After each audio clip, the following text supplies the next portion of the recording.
Yeah, I would say you never know because there could be a loose cannon out there. So, like I said, we always do a little rehearsal. We kind of know what the game plan is.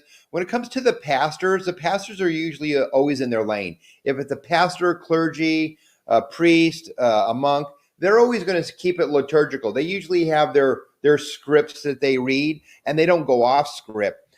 It's typically when we open it up when it could be kind of, you could say there's a rogue family member or a rogue pastor that come in from the outside, because there could be a pastor that is in attendance at the service as a guest, and when you have an open mic and they come up to do sharing, and they can go on, and sometimes they can hijack the service, you could say, and they might end up talking for 15, 20, 30 minutes, and it was only supposed to be like a 2 or 3 minute sharing.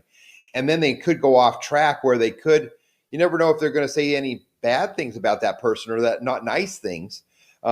Where that's happened in the past too, where you always are talking about the great and wonderful things of a person's life, but we've had people get up there and talk some real bad things around people too, and you're like, oh my goodness. It's like, and we've actually, I remember one time it was like a guest was talking a story, and the story was going down the rabbit hole the wrong way, and the clergy was sitting in his chair kind of behind the person because they were standing at the podium, and the clergy had to kind of stand up and kind of grab the person by the shoulder and say, oh, thank you very much.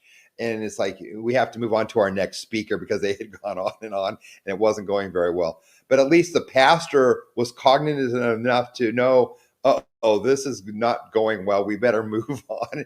And he graciously moved it forward, and it was a nice way he shut it down and then invited the next person up. So uh, you never know. Like I said, open mics you kind of lose control that way, and you don't know what you're getting into. So that's why it's sometimes better to have designated speakers, knowing who you're going to get to speak instead of having just an open mic at a service also.